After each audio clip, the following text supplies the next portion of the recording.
Hi, this is Bob from INSYDIUM, and in this video we'll look at recreating this logo splash animation using Nexus.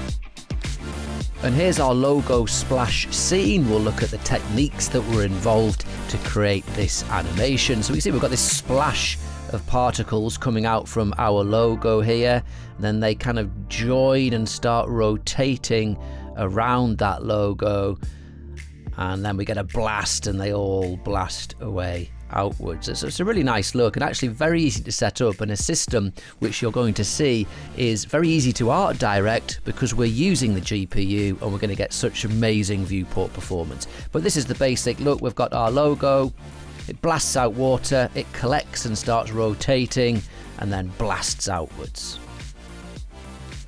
So let's build our scene, and first we need our logo object so we can all follow along. Let's just build an object from one of the Cinema 4D splines, but obviously you could use an existing object that you have, which is your logo, or you could use a logo spline to then create the geometry. So we'll just do it with a cogwheel so we're all in the same boat. Let's just reduce the teeth down to a nice low odd number, maybe 7. Something like that, and then we'll just make a few adjustments. Let's just pull this a bit wider.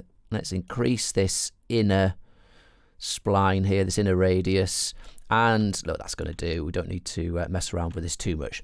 So now we have this spline. We want to make some geometry from it, so we need to use the Cinema 4D Extrude Object. So we'll go to our options here, and here we are, look, Extrude. So let's bring that into the scene. We'll make our cogwheel a child of the extrude. And now straight away, look, we have some geometry. So it doesn't need to be quite this deep. So we'll go to our extrude and let's go to the offset and put it on maybe 30 centimeters. Yep, that's looking good. And we could just leave that as is. That's fine. All right. So now we want to set up our system because we're going to be emitting particles from this logo geometry, and then we're going to manipulate them and get them to look like swirling water. So we'll go to our INSYDIUM menu. Let's bring in our X particles system, and what we'll do with our extrude, look, let's just drag it up and put it in our utilities folder inside the system so we can keep nice and organized. Now by default we have this square emitter that's been brought into the scene. If we hit play, you're going to see we've got particles spitting out into the +Z. So let's put some more frames on our timeline. The default 90 is not enough. We'll just put this up 600. We're not going to need 600, but that'll do us. It'll give us time to be able to kind of manipulate in real time our modifiers and whatnot. So now we want to emit particles from the logo, not from this square emitter. So let's go to our XP emitter. We'll go to the Object tab. By default, the shape is set to rectangle, but we want to emit from a scene object. So let's change it to Object. And then it's saying which object do you want to emit from. So let's drag in our extrude. And now if we hit play, we've got particles being emitted from that geometry. Okay, so we're still not quite there yet, but we're getting closer. Let's just hide this work plane now that we've got started because we don't need to see that. Let's go to Filter and we'll just deactivate work plane in the viewport, and now we've just got our logo. Okay, so what we want to do at the moment, our particles are emitting from our geometry, and they're emitting from the polygon center, and the direction is in the direction of the polygon normals, and you can see that they're all kind of jutting out perpendicular to from where they're born. But we don't want that. This is going to be a fluid sim. So actually we just want a shot of particles on one frame. So let's go to our emission tab and we'll just move this up a bit. We're going to change the emission mode from rate, which is every frame, to shot. And this is shooting particles out on one frame. But instead of the shot type being random, we're going to pick one of our fluids types, and we'll pick hexagonal. And now what's going to happen, if we take this speed off and we make our extrude invisible and we go forward a frame, you can see that we're getting this hexagonal grid of particles within the volume of our logo.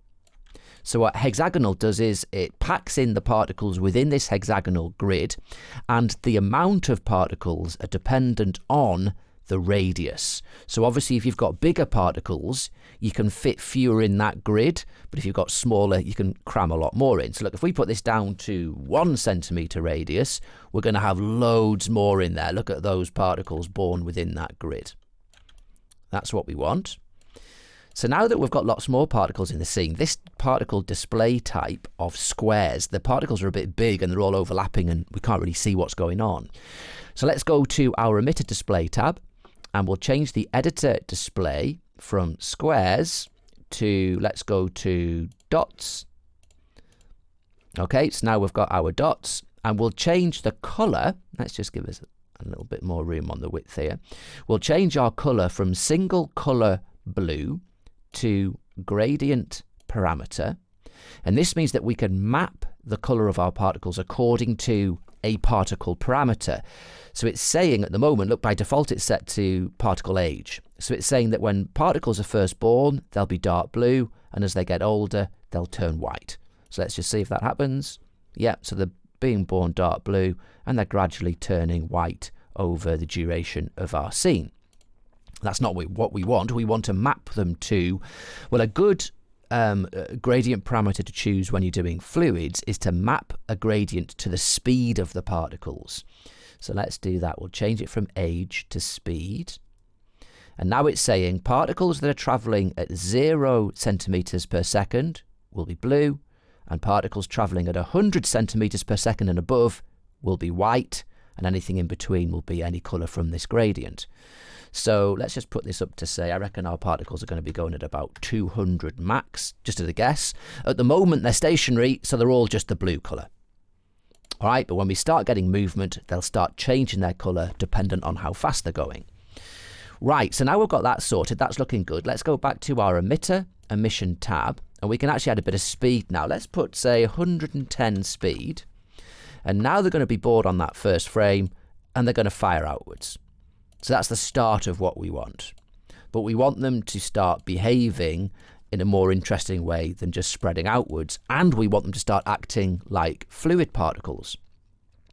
So before we start bringing our modifiers in, let's just note that if we go to our object manager, the XP emitter is in the default blue logo here, and that is saying it is a CPU emitter.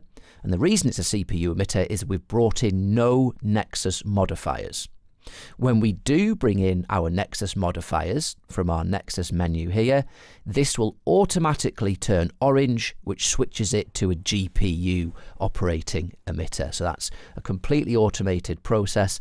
There aren't any buttons that you have to check to activate GPU. It all happens automatically for you. Right, so now we've got all that set up. Let's start bringing in those modifiers and get this fluid scene going. So the first Nexus modifier we're going to bring in is actually not one of the major controlling forces, but this is going to give us a good idea of how our particles are looking once we turn them into a fluid. So the first one we're going to bring in is actually some turbulence. So if we go to our objects in the NX menu, we can bring in an NX turbulence. Let's click on that.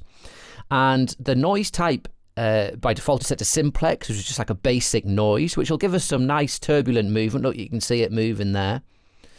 But we want to have a little bit more of a detailed turbulence here. So just so we can see this a bit more easily, actually, look, let's go into our emitter and take all of that speed off. So we've got static particles, and then they're going to move around with the turbulence. So that's what our default simplex is giving us, but we're going to change this to a more refined one. We'll use a turbulence noise type, and this is going to look slightly different.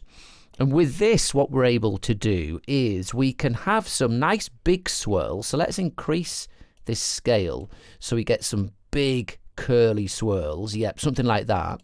And then we're able to add finer details into those big swirls by doing a couple of things. We can raise the octaves, but by just raising the octaves, this makes the noise more detailed, but it'll make it almost be like a fine noise. Look, it's made it really diffuse and fine.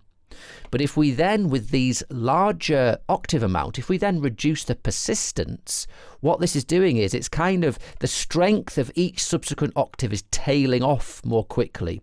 So by having a lower persistence but full octaves, we're going to get those nice big swirls, but with some noisy added detail. So something like that. That looks good. And then lacunarity is similar to persistence. This adds frequency to the subsequent octaves, so the noise will cycle through its animation. So if we increase this, we'll just get a little bit more detail in that finer octave range. Okay, so that's looking okay for now. Let's just leave that as it is. So that's our turbulence. Now let's start getting these particles to behave with each other in a fluid-like way. At the moment, they're all just independent entities. So let's go to our Nexus menu, and we're going to bring in our fluid solver, nxFluids. And just note, by the way, look, our emitter has gone orange now, just automatically has switched to being a GPU emitter because we've got our Nexus objects in the scene. There's no need to push any activate GPU buttons or anything like that. It's all automatic. So in our fluid solver, we've got two different types. We can use fluid PBD or fluid SPH. Now, the general rule is SPH is good for mid to large scale, really realistic sims, and PBD is better for kind of smaller scale sims and also ones where it's not actually that physically accurate, very kind of stylized, almost stylized macro shots. We're going to use PBD because one of the characteristics of PBD is something that's going to look really cool in this scene, and I'll point it out a little bit later. But let's just leave everything in its default settings for now. Let's have a look. How has this changed? Okay, so now look, we're getting a little bit more of a splashy liquid movement now, so that's looking good. Let's do a couple of things. If we increase the accuracy of this simulation, we're going to get a better fluid solve, and we're going to get more of these kind of connected tendrils. So to do that, because our particles are moving quite quick, look, let's do two things. We'll give them an extra substep, which will make it more accurate.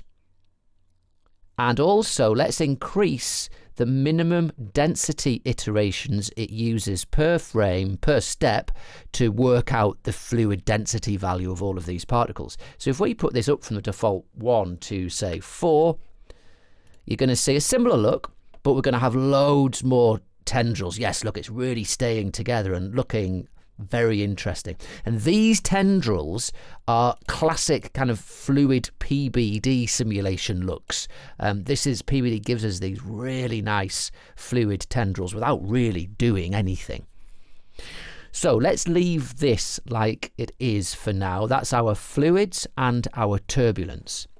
Now, the two main modifiers that we are going to use to get our fluid motion of this water swirling around our logo is we're going to get a modifier which will make them rotate, and we're going to use an attractor as well. But before we bring in those key modifiers, there is one more which is vital, which is going to get this kind of macro water look to be under control, and that is a NX drag modifier. So let's go to our Nexus, we'll go to our objects, and we want to bring in a drag. So this simulates the particles passing through a volume and being affected by drag as they go through whatever liquid or gas is in that volume. So by default it is set to air, which has quite a low density, so there won't be a heavy drag. So let's just change, well, we'll play it with air, and you'll see there won't be a huge amount of difference. But if we change this to something that's more dense, we could say that the particles are traveling through water, for example. That's more dense than air. And now if we hit play, now they've really been affected now, and it's really kind of calmed down that sim. So that's perhaps a little bit too strong. So another part of the drag calculation is, first of all, there's the density. What's the density of the liquid or gas that the particles are traveling through? Then there's something called the drag coefficient, and this is basically how aerodynamic is the shape of the particle. And so by default this is set to sphere, which is not an aerodynamic shape. So if we put this on dolphin, that's incredibly aerodynamic after hundreds of millions of years of evolution, the drag will not affect these as much because obviously dolphins can pass through water and be less affected by drag than spheres can. So let's just change this to, I don't know, fighter aircraft. So we don't really need to know this for this tutorial, but the other factors that govern the effects of this drag, it's quite a complex calculation. We've got the density of the gas or liquid it's passing through. There's the drag coefficient, which is how aerodynamic the shape is. Then the other things that affect the drag, if we go to the emitter, in the real drag calculation, the surface area of the object plays a part. Well, in this X-particles drag, we use the particle radius. Instead of having to work out a complex surface area, we just use the particle radius. So the size of the particle has an impact. The speed of the particle has an impact. Faster moving particles are more affected by drag than slower. And the final thing that has an impact on the drag, if we go to the extended data and we just move up and go to the physical data, the mass of the particles has an impact on how the drag affects their movement. So as we say, quite a complex modifier, even though the controls are very simple. And we're just going to use it in its default state, maybe increase this strength multiplier a bit, and we'll go with something like that. And this drag is really going to be our friend when it comes to manipulating our particles with our other modifiers. So now that basics is set up, let's get on with getting the main control modifiers for this sim sorted. So what we need to do is introduce a bit more of that speed back into the emitter. Remember, we took it away to demonstrate the turbulence. So let's go to our emitter, emission, and we'll put our speed up to, I don't know, 120 just for now. Hit play, and there we've got our blast, which then turns into our fluid particles. So we need to kind of get these under control because they're just blasting outwards at the moment. So to do that, we are going to use a couple of different modifiers. Let's just make our logo visible again. We'll bring that on. There we go. And now let's go to our Nexus menu and we're going to bring in two. We're going to have an NX rotate. Now, if we have a look here, have a look in the viewport, you'll see that we've got this rotate icon, which has an arrow and this circular icon. And if we hit play in the default settings, you'll see this will turn and rotate, and our particles in turn are rotating. So let's go to our NX rotate. We can deselect visible in editor. We don't need to look at that anymore. And let's just keep these on in default. The rotate speed, I'm thinking that we could maybe make these so they're rotating a bit quicker. So let's just put that, whack that up to 360 and leave it as that. Now you can see if we put go back to our emitter and switch the speed off, you'll see that kind of byproduct of the rotating force is that the particles get shoved outwards as well and get pushed way out.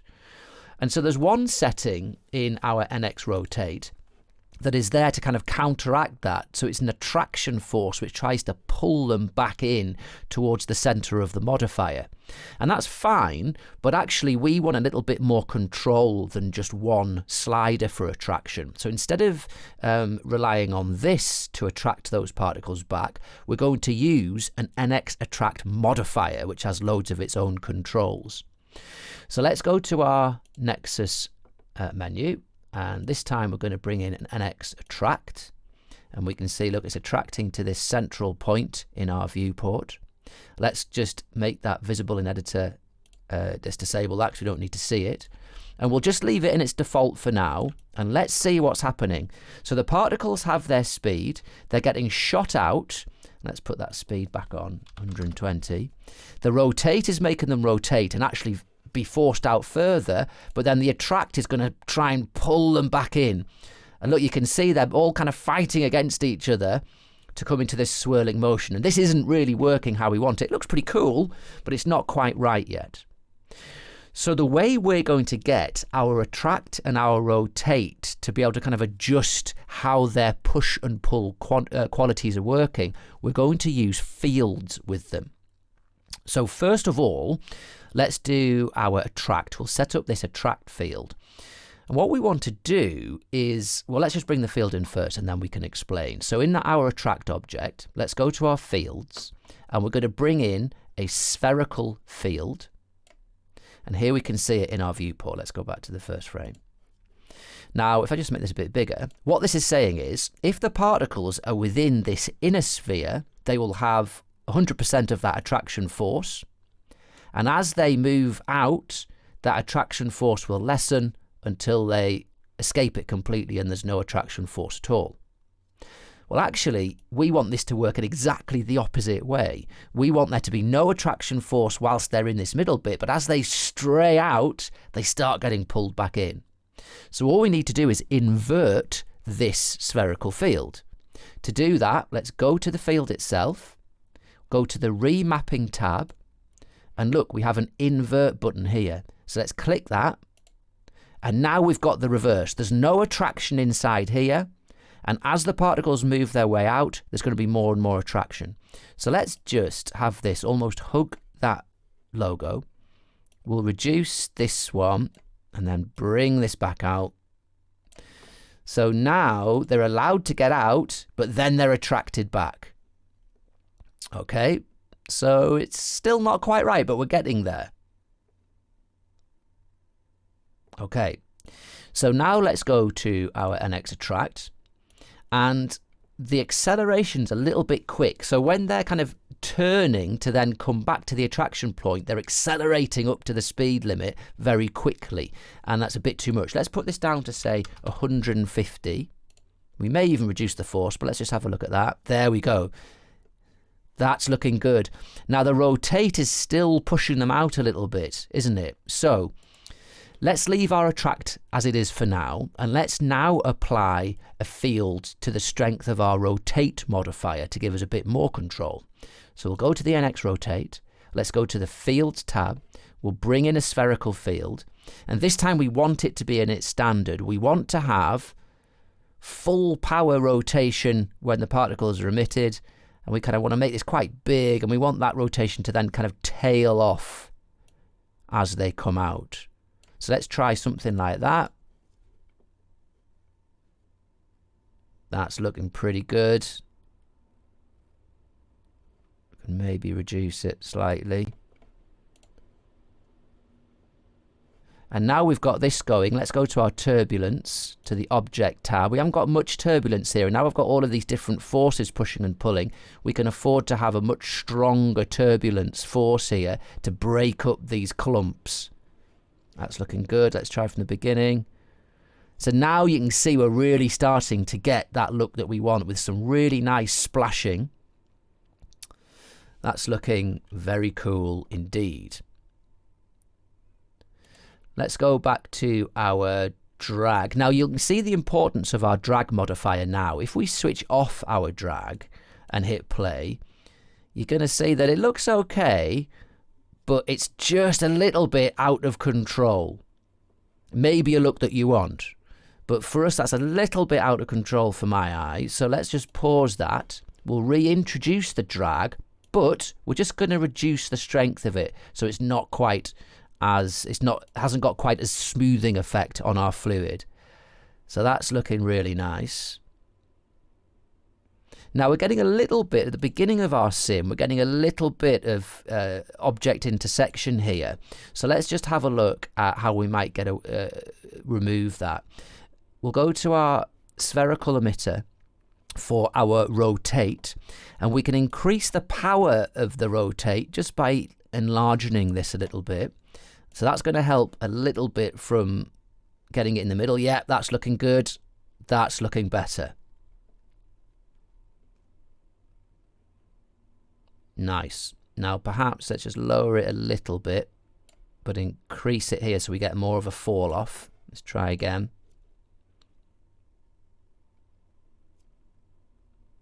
Yeah, that's looking good. All right. And let's go to our Attract Object. And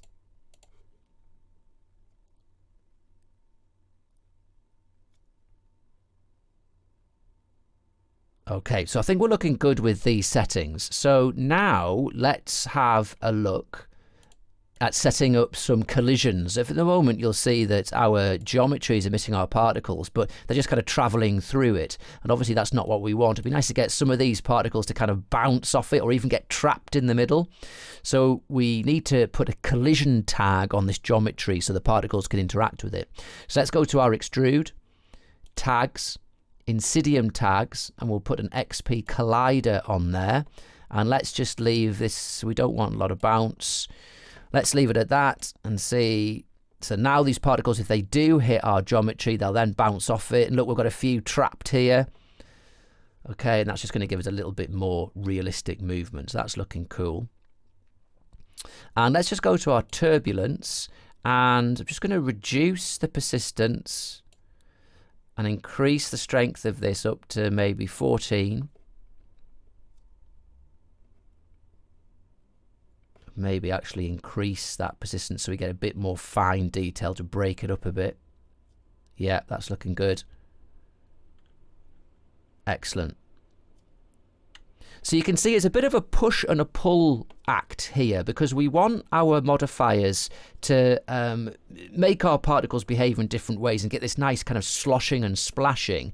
But if they are too far apart from each other, then obviously it becomes too noisy and it's not kind of a coherent stream of particles. But we don't want them to get to a nice smooth equilibrium of movement because then we lose all of that splashy detail.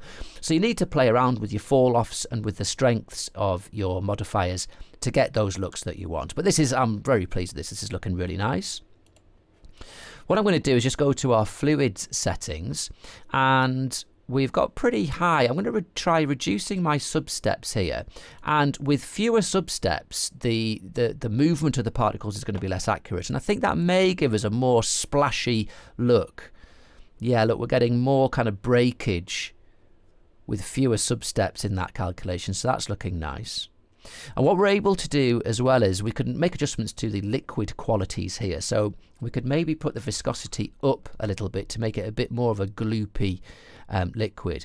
And then we're also we're able to increase the external pressure, which is the kind of the external pressure which is keeping these particles together as a fluid body. And if we increase this, it can have the impact of getting more defined tendrils. Yeah, look, can you see these stringy tendrils now? So I'm really pleased with that. That's looking really good, and obviously you can keep making adjustments to this, but I think that we are good to go with this fluid sim. Now the last part of this is that we now need to set up the explosion of these, which we'll do with another modifier, and we're also going to introduce an additional emitter too. So what we want to do is explode these particles away from here once we get to a particular scene time. So let's play it through, and I'm going to guess it's going to be around maybe frame 160. We want these to then blast away. So what we're going to do is at that point we're going to get an nxExplode modifier to activate to blast these particles outwards. So let's go to our Nexus menu and we'll bring in an nxExplode. Now this has this icon in the viewport, and what we're going to do is we're going to set the particles to explode from the center of our modifier, and they'll explode outwards. So to do that, look, let's just get rid of visible in editor. We don't need to see that. The explode away from doesn't want to be particle mass center. Let's put it from this modifier, so it's going to explode away from its central point. And the timing, we don't want it to always be on. We want this to explode away at a scene time that we've worked out, and we want that to be, let's just try 150 for now. Every particle is going to be given a speed of 500 centimeters, and we could put some variation in there.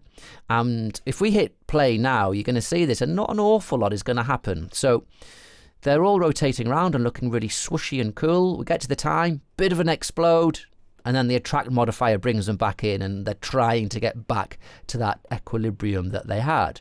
So that's obviously not what we want for our scene. So there's a couple of things that we can change.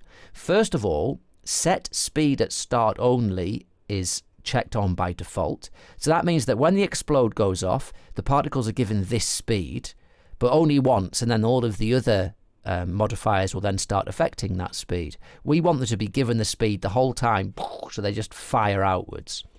So let's just turn that off.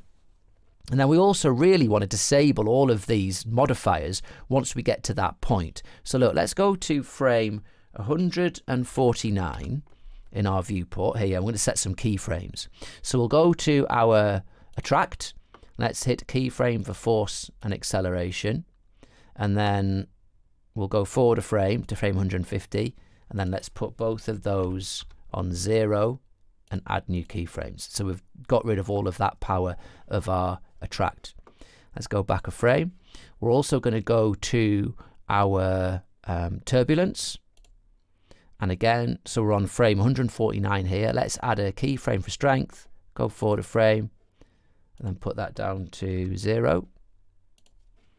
So now let's play this through and see whether they're able to escape the powers of those other modifiers at frame 150. Here we go. Yep, so they're going now. That's working well. All right. So let's go to our Explode. Maybe reduce this variation down a bit. Hit play. And there goes our blasting away. And let's have a look at our drag. Could we reduce this? No, let's just leave that as it is. Let's just try a slightly less draggy coefficient. So what I'm looking for is for these to blast away more easily once they get that explode. Yeah, okay, so that's looking better. So let's go back to my Explode. I'm going to reduce this but increase the variation. So we hopefully get some kind of residual particles going on. Yes, that's kind of more of the look that we're going for. So with more speed variation, they're able to break away and we're getting that kind of blasting look. So that's cool, but just to kind of reinforce this look of them blasting away, what we'll do is we'll just create another emitter which will make a new blast of particles from our logo. So look, let's just go to our emitter here, this our original one. We'll hold Control, drag it down, and then this one we're going to get to behave slightly differently. Let's go to the emission.